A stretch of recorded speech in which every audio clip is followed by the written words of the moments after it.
Colors of Politics in RI on RI Free Radio. Just as the rainbow has many colors, there are multiple opinions and views of the way our state government should be run. Let us be to the point and deliver the truth. It is time to break down the colors of politics. Thank you for tuning in to Colors of Politics on RI Free Radio. And you can listen to our podcasts on rifreeradio.org. Find us Twitter and Facebook at symbol Colors of RI. And tonight is part 2 with Rachel L. McIntosh and her 3-book series. And we're going to go into some detail on this section about a little bit about the important points of all 3 of the books. And if you missed part 1, you definitely need to look it up. Again, rifreeradio.org and read about... read. I can't believe I just said that. Read it too. Read all 3 books. That's right. So you can find all the books at rachellmcintosh.com. That's RACHAEL with another L, McIntosh, McIntosh.com. Or you could just go to Amazon, give them all your money, and I will get a pittance. And so, yeah, there's Rachel. Yeah, and that's me. That's right. So, let's go into the Little Yellow Stickies. Little Yellow Stickies is the first book in the Security Through Absurdity series. And that book is about working as a defense contractor during 9/11 and the Iraq War. Of course, the main blowout happens in Chapter 12, which is 9/11. And you will learn about some interns from an intern specifically that was from Egypt. That's an interesting story, who disappears on 9/11. But the part that really astounded me while I was writing this is that I actually got to see a precursor of what's the NSA, what is the NSA, and it was they were trying to put together the Department of Homeland Security. And so, let me back it up. It was the 1-year anniversary of September 11th, and they had a marketing big meeting at a Sheraton hotel in Virginia, right across the street from the Pentagon. And this is in my book, and it's almost exactly, literally almost exactly how this all went down. The 1-year anniversary of the September 11th attacks on the World Trade Center. And I, being in charge of marketing communications of that division, was asked to go down because there were going to be some generals talking to us about what we should expect in the next year, the contracts that would be rolling out, and the countries that we would be engaged with, and what they would need from us as defense contractors. Now, the company I worked for had 63 divisions. So it was me and at least 63 other people. There were probably 2 or 3 people from each division, but I was the only person from my division. So it was a ton of people. And we're in this giant conference room, and this general gets up, and he starts going off. He's got this big PowerPoint presentation on the wall behind him, and he's talking about all the different countries we're going to have to invade. And I, being, like I said in the last part 1 of this interview, being the youngest person, I was just astounded. I was like, you got to be kidding me. What the heck do we need to do in Libya? What's Syria? I don't really get, I really didn't understand the geopolitics of it, but I was writing copious notes, taking everything down. And then as soon as he finished, it was supposed to be lunchtime, but as soon as he finished, all these fire alarms started going off. We're like, oh my gosh, and we're all kind of freaked out, hopped up from our table, grabbed our notes, and we headed out. And I soon realized every single hotel on this main street, which overlooks the Pentagon, every single hotel on that street was evacuating. All their alarms were going off too. And then it dawned on me, oh my God, it's the 1-year anniversary of September 11th. Is this another terrorist attack? And your heart, you're even talking about this story really freaks me out because it was so traumatic. So we're all kind of like a mass movement of people, like just being herded out. Yeah, basically being vomited out of these buildings. And you're just hearing the alarms, and you're staring at the Pentagon, and all of a sudden this general walks up, a different general than the one that had talked to me.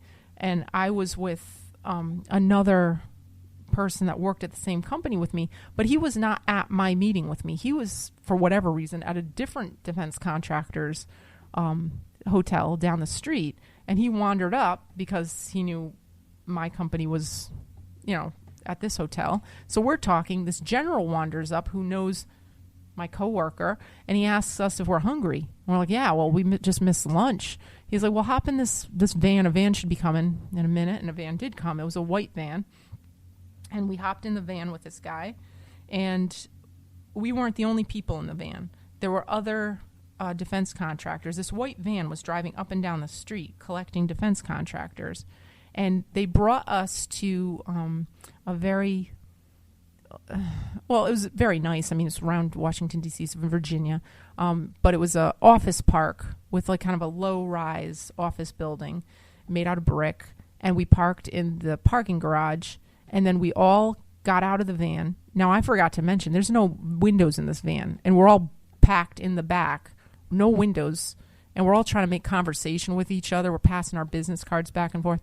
And, everybody's still kind of stunned about this event. And we're like, okay, well, we're at least safe, even if we're going to die again. I mean, this is like, we didn't know what the heck was going on. You couldn't see where you were going and we felt like we're going in circles. And it was kind of the point, like, okay, what did we just get ourselves involved with?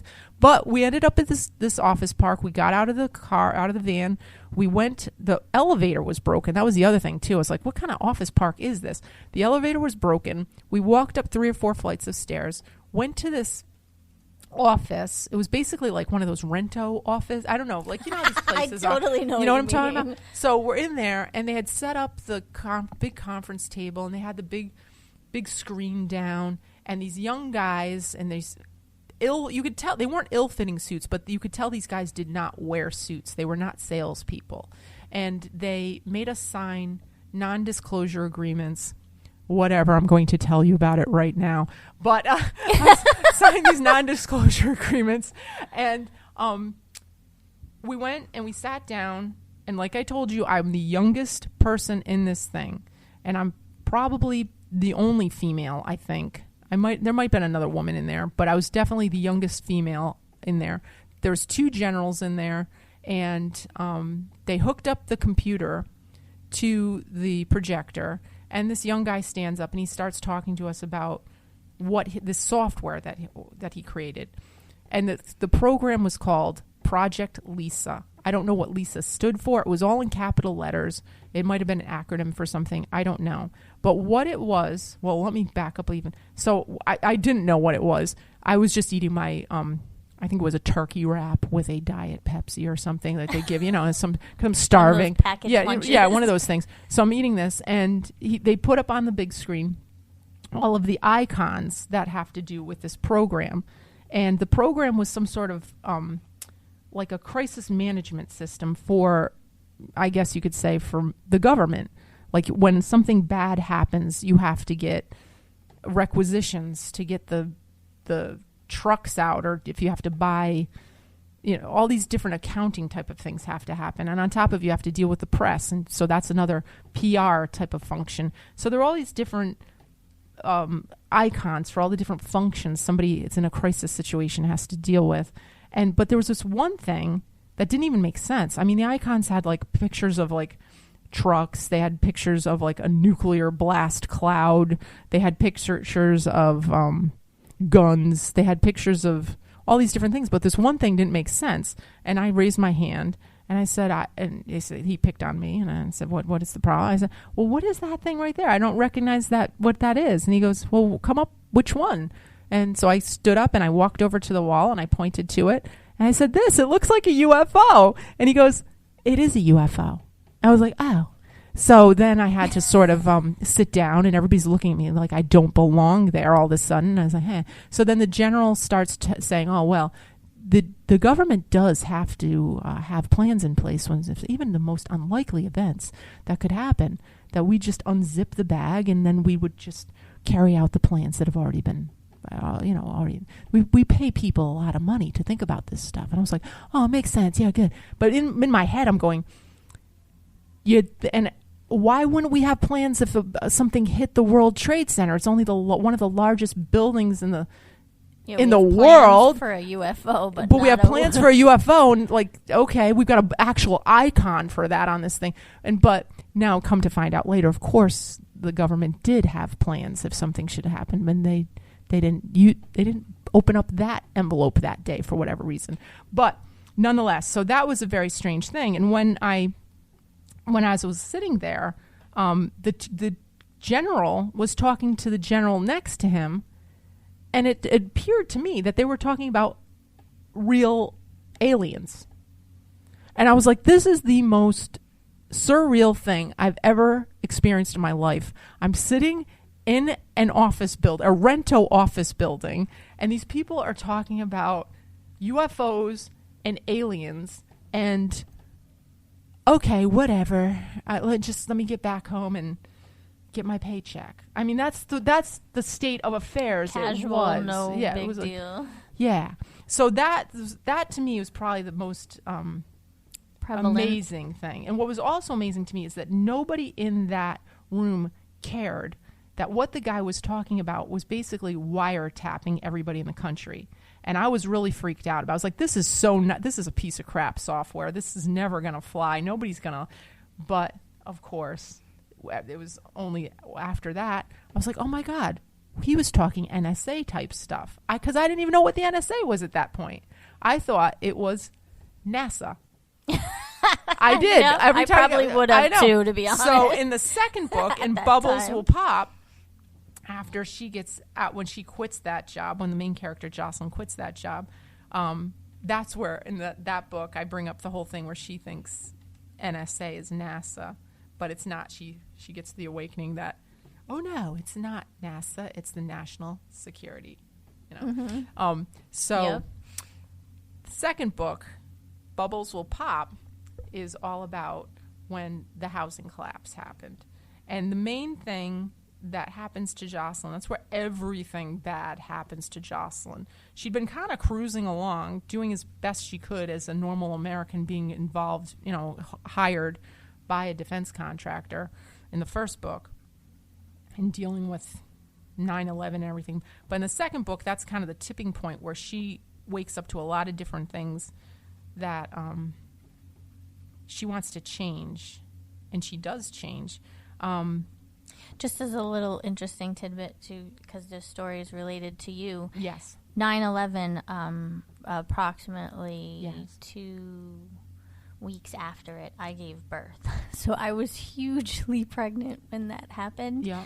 I have no idea where I was when it happened. I know it happened, but I do not even, I'm not one of those people that even have, a very Are you kidding me? distinct memory of Wow, where you're I like was George or- Bush. I don't, I actually And he wasn't even pregnant. I don't have, I know it happened. I remember it happening, and I had a baby approximately 2 weeks later. Right. But as far as where I was when it, exactly happened and whatnot, no, I do not remember. That's insane. I mean, I'm not going to say it's insane, but that's really unusual. Most people at least were like, oh, yeah, I was washing the car, and, something like that. I know I wasn't far from a TV because I know shortly after it breaking, I ended up being near a TV and watching something, but I don't remember if I was watching it at my house or a family member's house or where I was. Do you think you were just so in shock about it that you kind of can't place it, or did you? I think me about to have a baby was so prominently in the my mind at hormones, the time that I just don't have I think if I talked about it a month later or 2 months, but now 15, 16 years later, I don't have. I know, isn't that crazy though? But pregnancy is funny, and that's one of the things too. As we talk about, but I don't want to take no. much Let's away talk from the about books, pregnancy. But I just thought because seriously, because Bubbles Will Pop is when the character Jocelyn is pregnant, and she's realizing that she has the sense of smell that is oh my God, and she's talking about all these different things that she didn't realize would happen to her if. Wow, because when hormones are going through you, your body, you turn into a different person almost. I mean, you're so in tune with different parts of your body that you never thought Yeah, you didn't realize You didn't were realize gonna have you didn't sense you didn't to- realize your hair was actually an antenna. Like stuff like that. All right, come on. But no, and you didn't realize that you'd be able to smell that rotten dinner that's in your refrigerator from your bedroom, but nobody else in your house could smell it. But anyhow, that's what she's going through in that book. Bubbles will pop. She's pregnant, and then all of a sudden she has her twins, because I have twins, and she has her twins, and she also has MS. And after after childbirth is when people with MS typically have a relapse, and I did, and that's when Jocelyn, the main character's mother, gets involved, and she wants Jocelyn to have a home health aide, and Jocelyn's like, oh my God, Mom, what are you going to do? Change my diaper? Change the kid's diaper? This is crazy. And the mother's like, all right, well, let's go take you out to California to this doctor out there. He's the best. And Jocelyn's just like, no, I don't think I want to do any more of this, Mom, because they keep trying to put me on different drugs, and the drugs, they don't listen to me. That's the other thing, too. And she's like, they're not listening to me. They keep trying to give me different drugs. And that's when Jocelyn jumps off the Western typical medicine bandwagon. the typical Western medicine bandwagon, because that's when she realizes the Western medical companies are doing the exact same type of marketing as the military contractors were doing, meaning they were inducing fear, and they were working very closely with the television stations to get messages out were pre-done specifically to affect stock prices. And that Jocelyn's, I can't do this anymore, and she goes to see a naturopath and a homeopath who gets her on a different diet, gets her on all sorts of vitamins, gets her all cleaned up, and she's now off of all sorts of medicine. And then that's kind of a big thing in that book. That's one of her waking up type of things. But she also has to deal with financial stuff. She's bankrupt.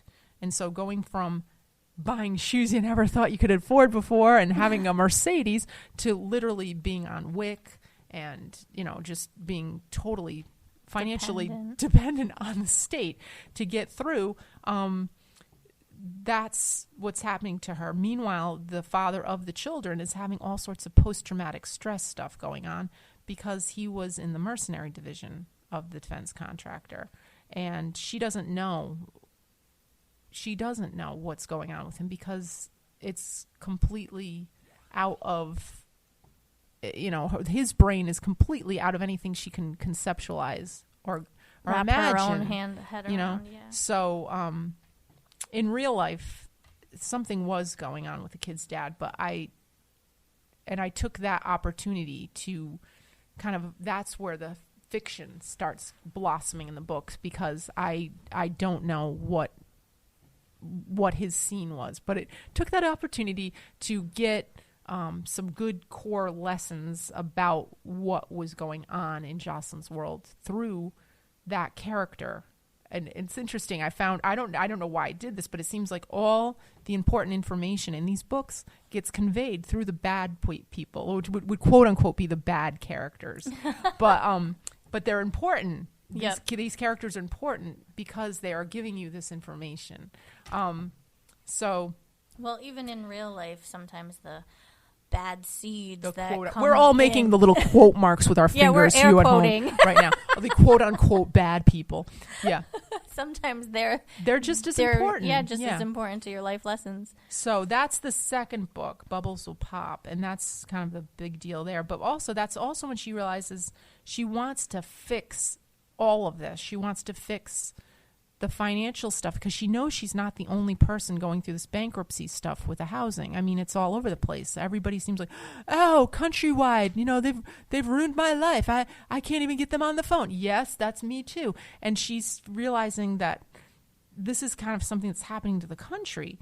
So she wants to get involved with politics because she's seen everything so abysmally wrong at the defense contractor getting pushed out to our troops. And she wants to stop that. And then she's just scared because now she has these kids and they're the ones that are going to bear the burden of the national debt, the way the system is. Just the way the system is. And she thinks that if she gets involved with politics, she'll do the right thing and she'll help fix the whole thing, and it's going to be great. So that leads us into the big show, which is book 3. And that's when the character gets involved with Ray Pierce. And like I told you before, probably in the first episode of our talk show here, part 1, that everybody in the books of importance has the same initials as the people in real life. So Ray Pierce is actually Ron Paul. And I was, like I said, I was elected an alternate delegate to represent Rhode Island for Ron Paul. And that experience, that is what made me basically have, I guess you could call it, a breakdown. When I got home, I couldn't believe that. Got back from the convention, The convention, yeah. When I got back from that convention, because I should have known it. What I was doing for the defense contractor was putting stuff on news so that our stock prices would go up when they were supposed to go up. So I should have known that if we were going to be involved in something like a political campaign, it would be all made for TV event so that stock prices would go up. And that's exactly what happened. To the point where they faked a hurricane. And they got it on the Weather Channel.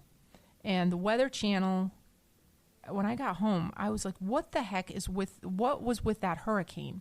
Because the reason why this hurricane is such a big deal to me, and should be to you too, is that it called off. It made it so that the first day of the Republican National Convention 2012 in Tampa got called off because of the impending hurricane. And that was the day that Ron Paul could have been elected from the floor, or at least he could have been elected from the floor anywhere during the course of the convention, I guess. But they took that opportunity to cancel the first day, and then they met with each of the states, the Republican parties from each of the states, and they changed the rules of the whole Republican Party so that Ron Paul could not be elected from the floor. He needed to get more states. All of a sudden, just out of nowhere. All right, let's just call the thing off and change our rules that instead of this many states, which Ron Paul did have that many states, let's make it 3 more. You need 3 more states to get elected from the floor of this convention. Okay, good. Everybody in? All right, great. So then the next day, when they threw the convention back on, everybody's all dressed up fancy because it's the first day of this whole thing. And we get on this bus, and the bus just keeps circling around Tampa. It doesn't get to the convention center. We're literally screaming at the bus driver, look, that's the place we need to be. People actually jumped off the Rhode Island bus and started running to the convention center because they were going to ratify this rules change.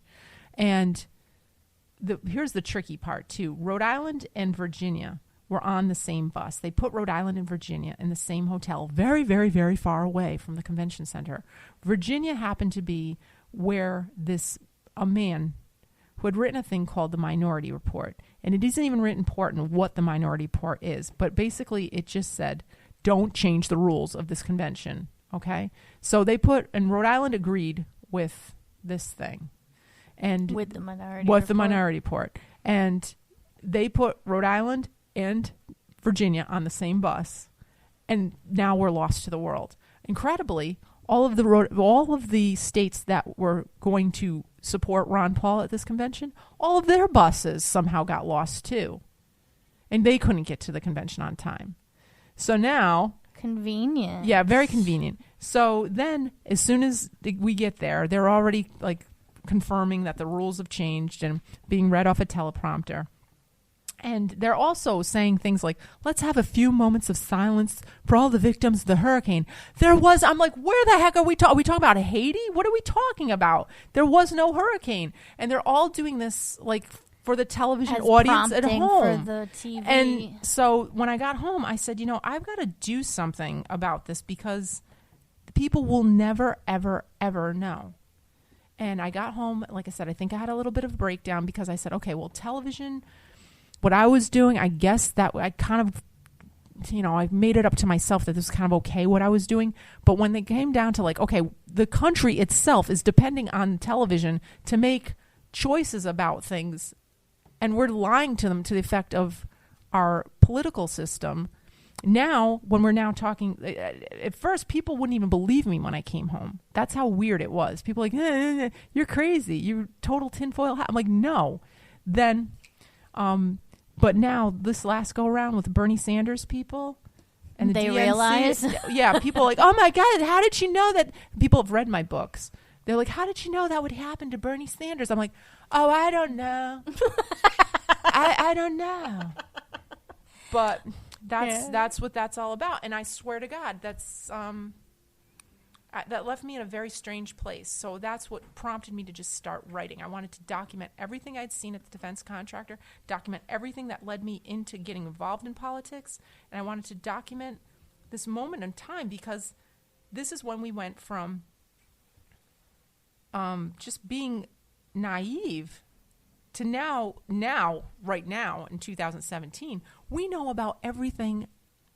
It's obscene. Yeah. It's obscene. And you could even tell, even if you weren't clued in, I guess, for lack of a better way, that the Bernie Sanders and Clinton through the DNC, you could see that happening from a mile away. Like they didn't even try to hide that. No. They were blatant about that one. Yeah. And the thing is that both the parties, the big parties, were happy to accept these people. I mean, Bernie Sanders is an admitted socialist, but they said, hey, come on over under our big tent and bring all these voters in so we can get them on our rolls. Same thing with Ron Paul. He's basically a libertarian. Mm-hmm. And now we get the marketing going, and now we've got all these people. Like, come on, it's a big tent. Yep. Become a Republican. Get on our rolls. Come on. And then as soon as we get them in there, boom, we don't want you here. Yeah, exactly. And I don't know how they thought that was going to help them in the long run, because there's a lot of Republicans that still have or libertarian / Republican that went to Republican because of the Ron Paul campaign that have a very sour taste in their mouth after all that. And there's people that went Democrat because of Bernie Sanders that now have an extremely sour taste in their mouth from it all. So we have a couple of minutes. Why don't you plug your screenplay that you're working on? Talk a little bit about... Oh, God. Okay, it's 2 minutes and 45 seconds. Here we go. All right. There are two. So just say what you're working on. How's that? All right. There's two things I'm working on. One right now is, I have another thing I'm working on too. I have my own radio show called Shadow Citizen, and this where I interview people who I want to talk to about things that I think are affecting me and my community. I just talked to Catherine Austin Fitz, the former assistant housing secretary under the first Bush, who talked to us about black budgets that were basically being laundered through HUD, through the mortgages, and how that type of money is so huge right now. That is actually the money that is powering a parallel type of government. And that's why basically anything Trump does, whether you love him, hate him, or whatever, it really wouldn't matter because that black budget is bigger than our own government's budget. Oh, that's nice. Yeah.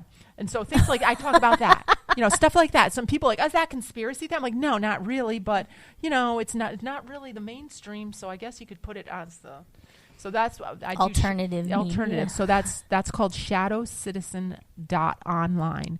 Shadowcitizen.online. Now, the other thing is my books, which is another book in this series, Security Through Absurdity.